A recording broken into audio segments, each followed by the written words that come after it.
प्रिय विद्यार्थियों, एक बार फिर से मैं योगेश इंदौरिया आपका इंग्लिश क्लासेज यूट्यूब चैनल पर आपका हार्दिक स्वागत करता हूं। जैसे कि आप भली भांति जानते हैं कि पिछले कुछ दिनों से हम आपके लिए वीडियो अपलोड नहीं कर सके थे, क्योंकि इलेक्ट्रिक प्रॉब्लम की वजह से हम वीडियो नहीं बना पाए और आप तक उनको नहीं भेज पाए। उसके लिए आपसे क्षमा चाहते हैं। लेकिन आज हम शुरू करने जा रहे हैं कि जो हमें टेंस पढ़ रहे थे, फ्यूचर टेंस, तो फ्यूचर टेंस का अंतिम पार्ट जो था वो हमारा शेष रह गया था। आज हम उसको कंप्लीट करने जा रहे हैं।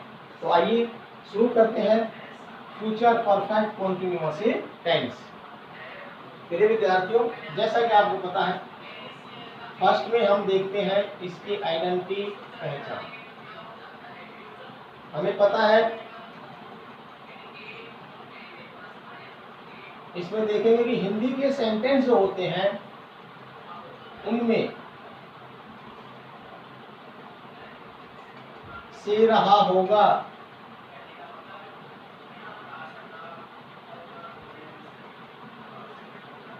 से रहे होंगे, से रही होगी।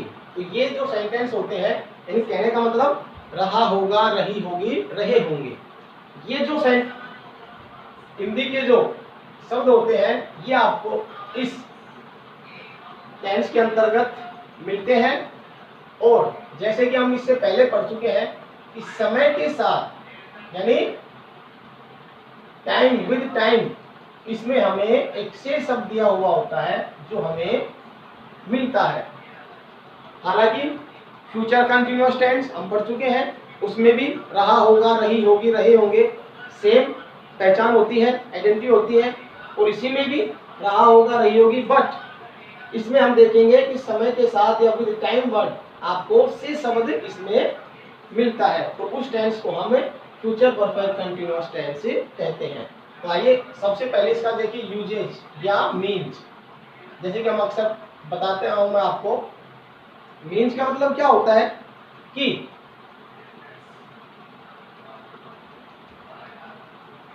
Explain in present time but work is done in A future time. कहने का मतलब किसी भी कार्य के बारे में प्रेजेंट में कहा जाता है और वो कार्य फ्यूचर टाइम में कंटिन्यू जारी रहता है। जैसे कि फॉर एग्जांपल माने हम यहाँ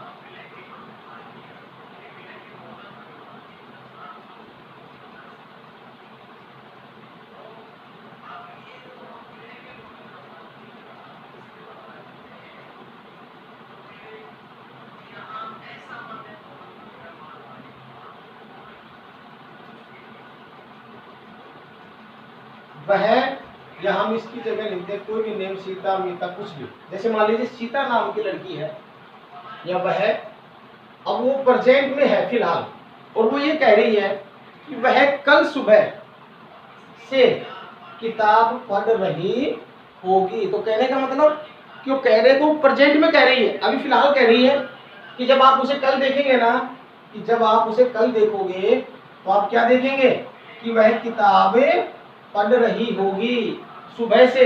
अब हो सकता है वो कब तक पढ़ रही होगी, कार्य जारी रहेगा, हो सकता है शाम तक पढ़ती रहे, लेकिन वो पहले ही घोषणा करेगी प्रेजेंट में कि जब आप उसे कल देखोगे तो उस समय वो सुबह से ही किताब पढ़ रही होगी। तो इस टेंस को हम कहते हैं फ्यूचर परफेक्ट कंटिन्यूअस टेंस। जैसे मान लीजिए एक एग्जांपल हम और देखते हैं ऐसे ही। जैसे मान लीजिए वह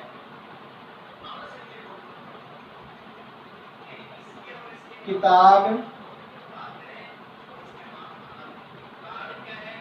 अब ऐसे आ जाइए, मान लीजिए अब इसमें हमें को डिफरेंस देखना है, रही होगी,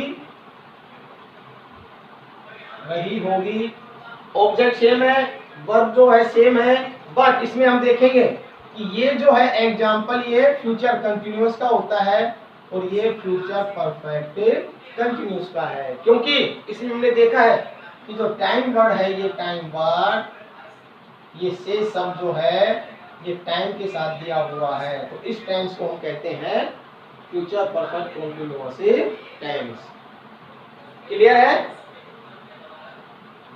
अब इसके आगे हम देखते हैं कि हेल्पिंग वर्ब कौन सी यूज की जाती है, इसके रूल्स लिखते हैं हम। जैसे हेल्पिंग वर्ब जैसे विल, हैव बीन, शैल,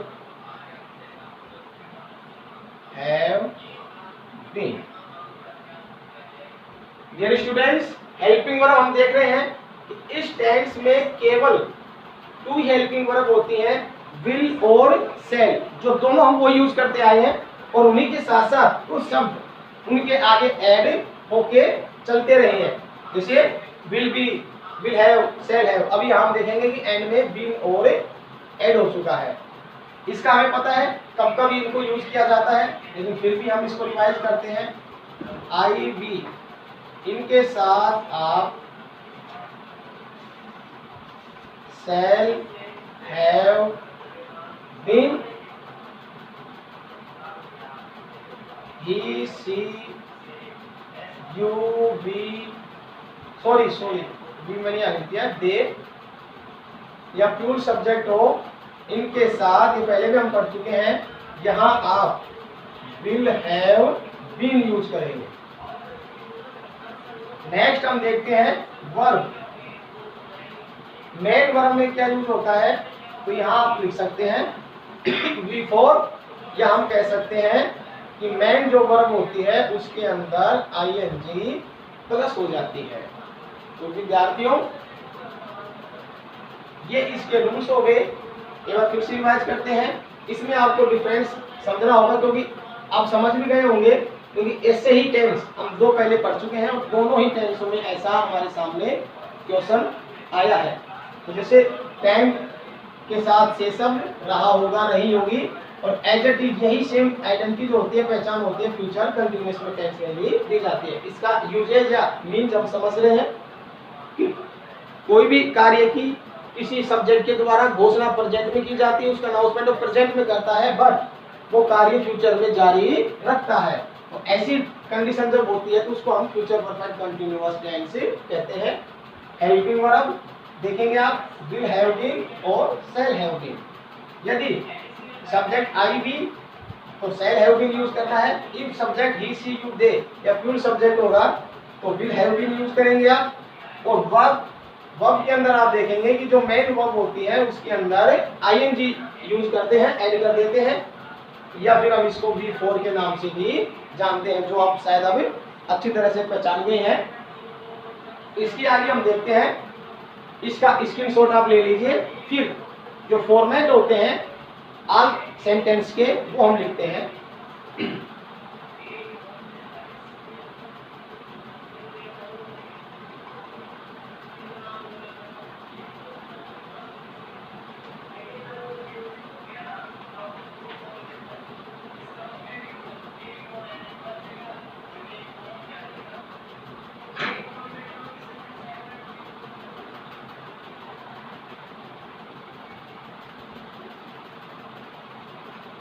इधर हम इसका वो लिख देंगे, ऑल सेंटेंस के फॉर्मेट लिखेंगे, और यहाँ हम देखेंगे कि जो से शब्द हमने यहाँ यूज किया है, इसके लिए आप यहाँ 2 टेंस हम पहले पढ़ चुके, उसमें हमने सिंस और फॉर इसका यूज किया है। ये आपको अच्छे से पता है कि सिंस कब यूज किया जाता है और फॉर कब यूज करते हैं। फिर भी हम लिख देते हैं वापस एक बार, पॉइंट ऑफ टाइम, इसके लिए आप सिंस यूज करते हैं, और ड्यूरेशन ऑफ टाइम इसके लिए आप फॉर यूज करते हैं। क्लियर है? इसमें हमने पहले मैंने आपको कंफ्यूजन जो था वो मैं पहले भी एक बार बता चुका हूं, एक बार फिर से रिवाइज कर देता हूं कि समय के साथ आप उसमें देखेंगे काउंटिंग शब्द यदि आता है और उसके साथ ड्यूरेशन पीरियड दिया हुआ होता है तो आप उसमें निश्चिंत होके फॉर यूज करना है। और यदि पॉइंट ऑफ निश्चित समय होता है, या ये भी कह सकते हैं कि उसमें काउंटिंग नहीं है, तो आप उसमें सिंस यूज कर सकते हैं। क्लियर है? इसके बाद हम देखते हैं फॉर्मेट। फर्स्ट में हम लिखते हैं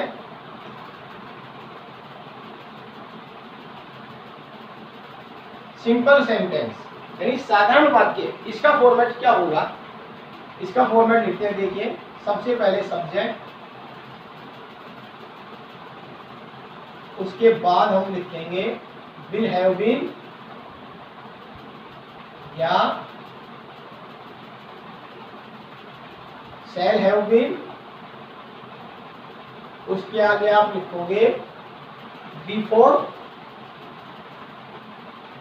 फिर ऑब्जेक्ट, फिर आप लिखेंगे सिंस या फॉर, और फिर आपको राइट करना है एंड। तो ये देखिए डियर स्टूडेंट, सिंपल सेंटेंस का हमने फॉर्मेट लिखा है। इसके आगे हम सेकंड नंबर पे लिखते हैं नेगेटिव।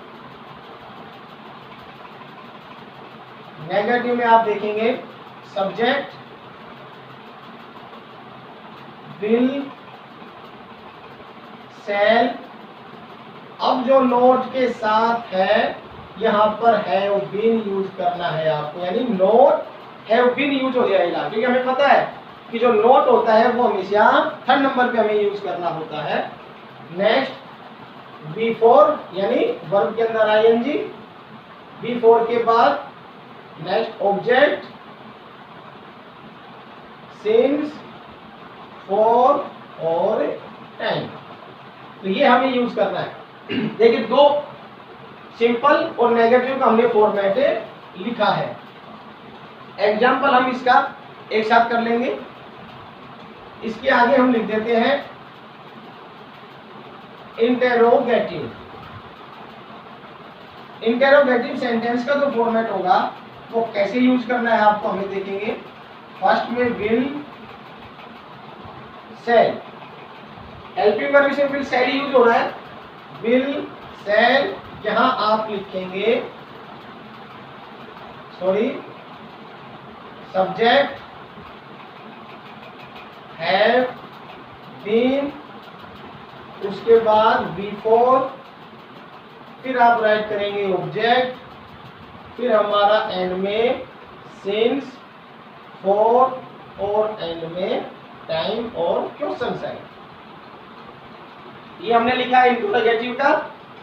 एंड में जो हमारा होता है उसको कहते हैं इंटरोगेटिव एंड नेगेटिव सेंटेंस। इसका जो फॉर्मेट है देखिए आप वो लिखेंगे हम। फर्स्ट में विल, शैल प्लस सब्जेक्ट, फिर आप देखेंगे not have been, before, object, since, for और टाइम, एंड में क्वेश्चन है। प्रिय विद्यार्थी आप देखना, हमने पहले भी मैं आपको बता चुका हूं कि सिंपल और नेगेटिव ये एडजेक्टिव होते हैं, और इंटरोगेटिव एंड नेगेटिव ये दोनों सेंटेंस एक समान होते हैं। इसमें देखा आपने कि विल, शैल हमने यहाँ लिखा है हेल्पिंग वर्ब, फिर सब्जेक्ट हैव बीन है, एंड में हमने देखा कि थर्ड नंबर पे हमें नोट यूज करना होता है, और वो थर्ड नंबर पे हमने यूज किया है। तो ये देखिए सिंस, फॉर, ये हम पहले पढ़ चुके हैं, ये आपने पढ़ा है। इसका फिर से एक बार स्क्रीनशॉट ले लीजिए। इसके बाद हम इसको वन बाय वन करके एग्जाम्पल के माध्यम से इसको हम आगे पढ़ते हैं।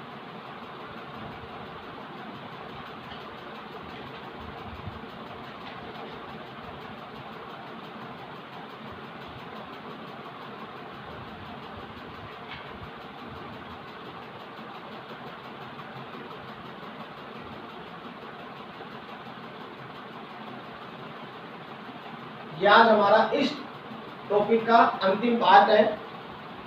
इसके बाद हम नए टॉपिक के साथ, नई उमंग, नई जोश के साथ पढ़ेंगे और आप हमारे साथ ऐसे ही बने रहें।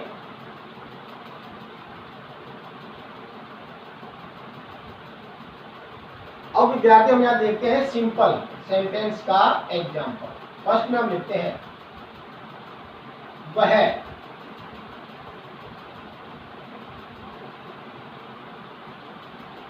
सुबह से मैदान में खेल रहा होगा। ये देखिए हमने जैसे मान लीजिए हमने ये लिखा है, सिंपल सेंटेंस है, नेगेटिव नहीं है, सब्जेक्ट से स्टार्ट हो रहा है और पॉजिटिव रिप्रेजेंट कर रहा है कि वह सुबह से मैदान में खेल रहा होगा। अब सबसे पहले हम देखते हैं सिंपल, इसको इंग्लिश में ट्रांसलेट करेंगे तो सबसे पहले सब्जेक्ट यानी ही, हेल्पिंग वर्ब हमको पता है will have been। वर्ब देखेंगे खेलना, तो खेलना मीन प्ले, हमें ing यूज करना है। he will have been playing in ground। अब आप यहां देखेंगे से के लिए हम देखेंगे कि नॉट फ्रॉम यूज, हालांकि आजकल एक फ्रॉम भी यूज किया जाता है, बट आप उसी तरीके से हम देखेंगे सिंस मॉर्निंग। देखिए he will have been playing in ground since morning। तो ये हमारा सिंपल सेंटेंस था। इसके आगे फिर हम एक एग्जांपल देखते हैं कि नेगेटिव सेंटेंस, नेगेटिव को हम देखते हैं।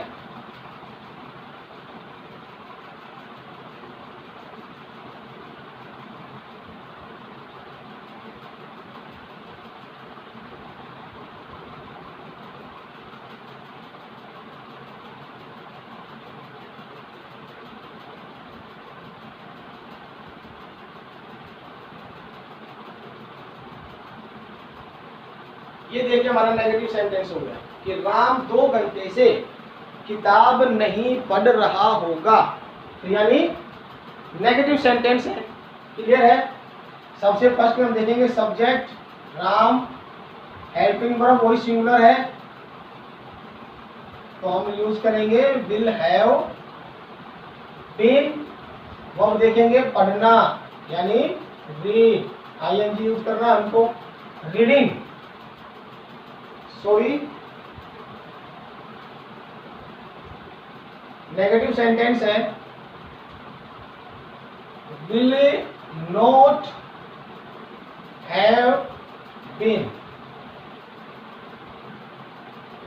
Ram will not have been reading, क्या नहीं पढ़ रहा है, बुक।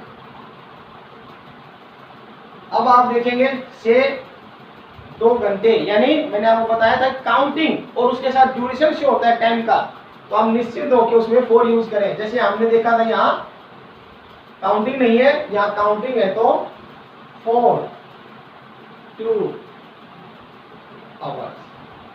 तो ये आपको देखिए कंफ्यूजन रहता है, तो ये दूर हो चुका होगा आपका कि 6 और 4 कैसे यूज करना है आपको। नेक्स्ट देखते हैं सिंपल नेगेटिव, इसके बाद इंटरोगेटिव।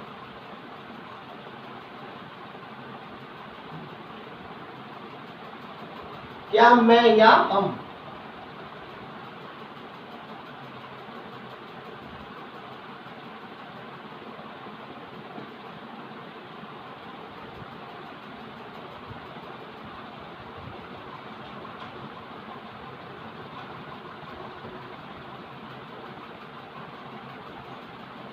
क्या मैं कल से टीवी देख रहा हूँगा या होऊंगा, दोनों की बात है। इंट्रोगेटिव सेंटेंस है। अब हम देखेंगे क्या, क्या का मीन हेल्पिंग वर्ब यूज करना है हमको, पहले विल या सेल, दो में से एक यूज करना है आपको।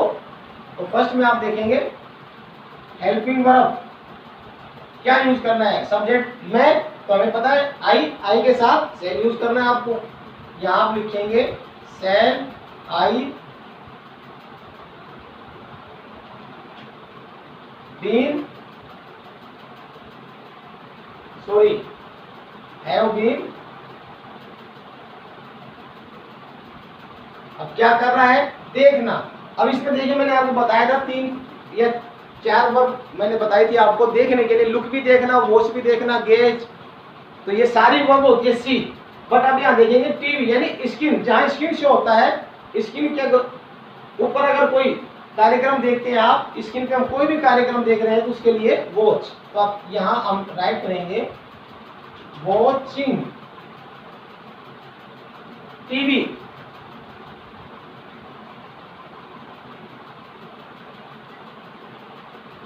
प्रोग्राम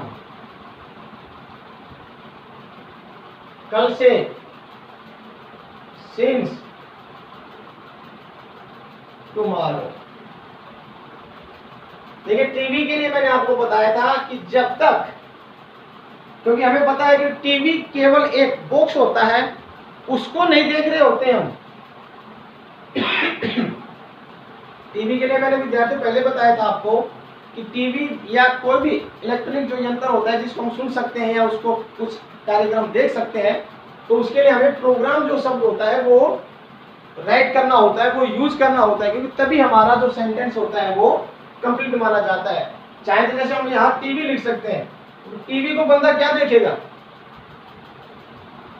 भाई। मैंने लास्ट वीडियो में आपको इसके ऊपर एक्सप्लेन दिया था कि जस्ट लाइक आप देखिए टीवी देख रहा हूं मैं, कि वो टीवी देख रहा है, तो टीवी को देखेगा क्या बंदा?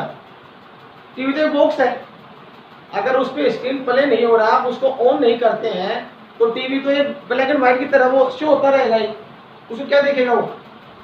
यानी उसमें कार्यक्रम देखते हैं। तो इसके लिए टीवी या रेडियो जो भी, जैसे मैं रेडियो सुन रहा हूँ या मैं रेडियो सुन सकता हूँ, जैसे मैंने कहा, तो रेडियो पे सुनेगा क्या? जैसे रेडियो आप रख दो, क्या उसको सुन रहे हैं? नहीं, जब तक उसमें आप ऑन नहीं करोगे, प्रोग्राम स्टार्ट नहीं करोगे, तब तक वो बेजान है, वो क्या सुनेगा उसका? इसके लिए मैंने आपको बताया टीवी जैसे प्रोग्राम, तो ये आपको ऐसे शब्द जो है वो यूज करना होगा। नेक्स्ट होता है देखिए इंटेरोगेटिव एंड नेगेटिव सेंटेंस। इसका हम देखते हैं।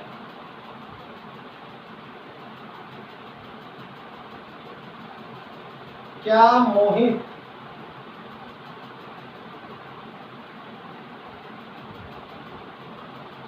दो महीने से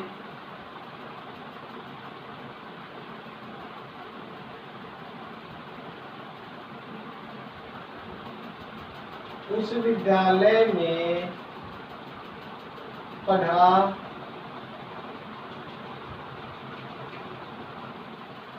नहीं रहा होगा? कि क्या मोहित 2 महीने से उस विद्यालय में पढ़ा नहीं रहा होगा या नहीं पढ़ा रहा होगा? सेम है, कोई डिफरेंस नहीं है। अब इसको हम देखेंगे। फर्स्ट में एग्जाम्पल, यानी क्या सब्जेक्ट है, सॉरी क्या का मीन हेल्पिंग वर्ब, सब्जेक्ट मोहित है, तो आप यहां यूज करेंगे विल मोहित। थर्ड नंबर पे हमको पता है कि नोट यूज करना है, आप ये ध्यान रखिए, not have been. Will Mohit not have been, क्या नहीं कर रहा है? पढ़ाना, यानी पढ़ना और पढ़ाना, ये ध्यान रखिए, पढ़ना रीड, पढ़ाना टीच। तो यहां आप यूज करेंगे टीचिंग। में यानी इन, विद्यालय उस, अब देखेंगे हम विद्यालय उस ने होके उस विद्यालय, इन यहां उसका मीन होता है दैट स्कूल से। क्लियर है? काउंटिंग आ रहा है 4 2 मंथ्स और इंटरोगेटिव साइन। तो ये देखिए डियर स्टूडेंट, हमने 4 सेंटेंस के फॉर्मेट लिखे थे पहले। अब हमने 1 बाय 1 करके इसका प्रत्येक का हमने एग्जाम्पल हल किया है। फर्स्ट में सिंपल, फिर नेगेटिव है, इसके बाद इंटेरोगेटिव है और फिर इंटेरोगेटिव एंड नेगेटिव। तो ये हमने देखिए बिल्कुल आसान तरीके से इसको सोल्व आउट कर लिया है और आशा करता हूं कि आप भी अब आसानी से इनको हल कर रहे होंगे, क्योंकि जो टेंस का जो टॉपिक हमारा वो आज पूरा कंसेप्ट क्लियर हो चुका है। हमने फर्स्ट में कंसेप्ट क्लियर किया था कि नॉर्मल वे में क्या होता है, सब्जेक्ट क्या होते हैं, ऑब्जेक्ट क्या होते हैं, हेल्पिंग वर्ब क्या होती है, वर्ब क्या होती है। और आज अंतिम पार्ट जो था हमारा टेंस का वो हमारा क्लियर हो गया है।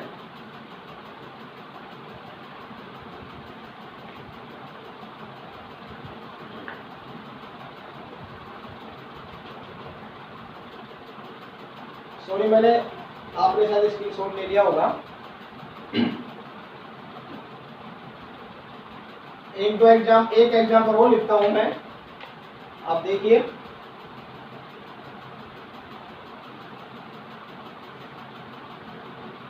क्या वह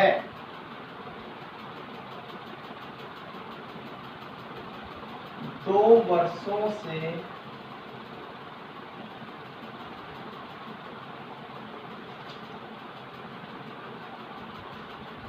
उसके दोस्त के घर में रह रहा होगा। ये है, क्या वह 2 वर्षों से उसके दोस्त के घर में रह रहा होगा। तो इसको देखिए हम करते हैं क्या, यानी हेल्पिंग वर्ब विल, सब्जेक्ट ही, हैव बीन, वर्ब देखेंगे हम रहना यानी लिव,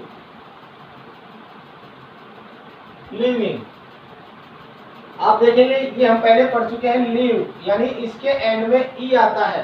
तो इसके लिए हमने पहले वीडियो में जब हमने टेंस पढ़ा था उसमें बता दिया गया था आपको कि आईएनजी कैसे आप ऐड कर सकते हैं। वो सारे रूल्स हमने पहले बता दिया आपको। Will he have been living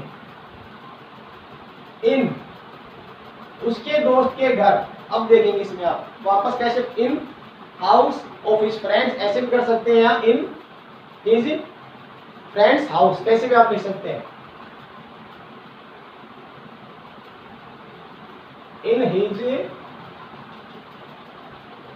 friends house या इन ऑफ हिज फ्रेंड्स हाउस कैसे भी कर सकते हैं आप। अब देखेंगे आप 2 वर्षों से यानी for 2 years और क्वेश्चन साइन।